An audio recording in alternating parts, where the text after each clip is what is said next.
Hi, I'm Shirley Lin. Welcome back to my channel. Today I'll be covering the historical origin of Erhu. Erhu, namely the two-string huqin, also known as Nanhu or Wangzi, is renowned as one of the main bowstring instruments in the Chinese musical instrument family. Erhu originated from the Tang Dynasty with a history of more than 1,000 years. It originates from a minority group in the northern region of ancient China.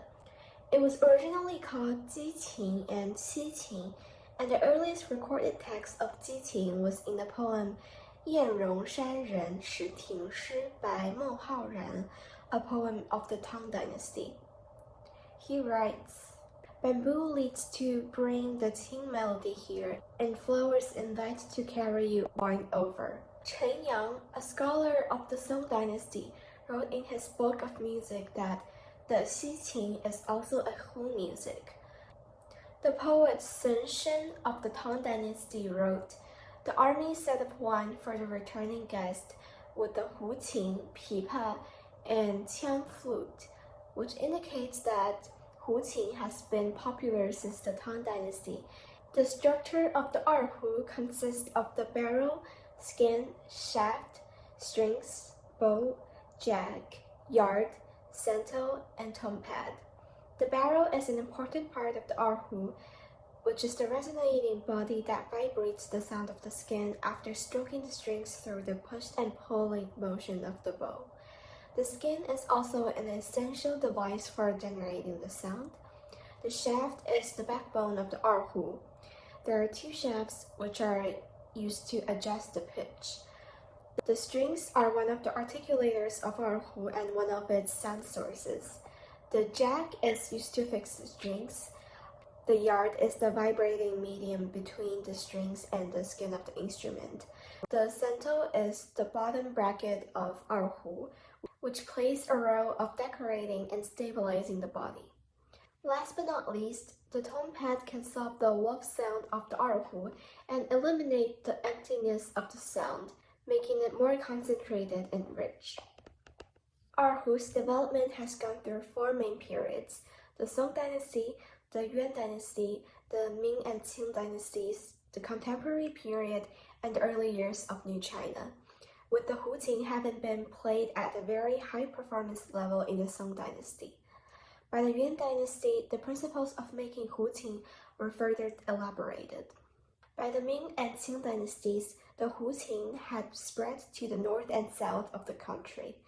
Finally, in contemporary times, the name of the huqin was changed to erhu. After the founding of New China, in order to explore the artistic treasures of folk artists, the erhu music of folk artists such as Hua Yanjun and Liu Beimao was compiled and made into records.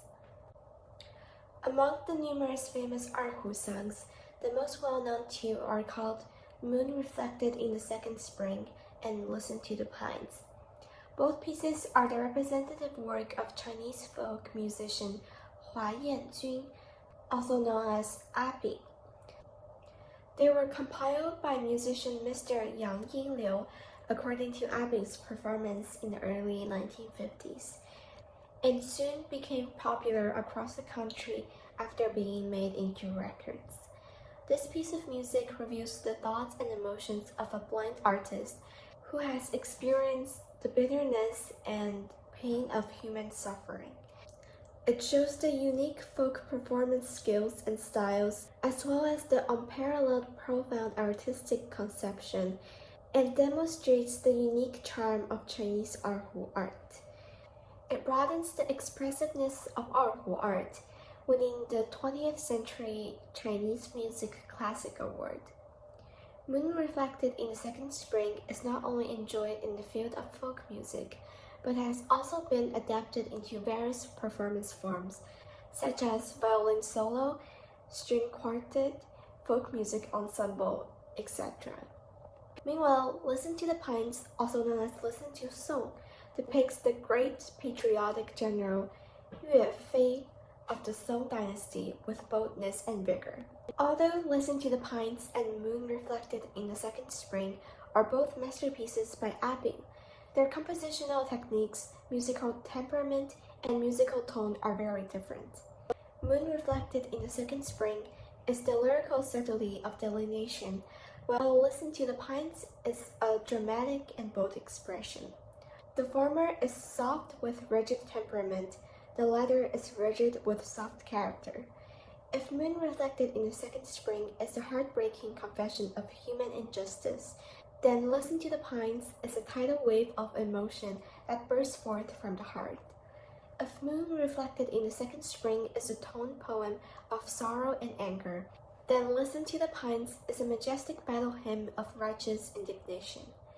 If the former is a complaint and a quest for the reality of life, the latter is a powerful answer to life as a fighter in front of harsh reality. It is no exaggeration to say that Listen to the Pines is a vivid embodiment of the patriotism and heroism of the Chinese people at that time. Now, to further demonstrate the difference between the two pieces, I will put two short clips of each music's performance for comparison.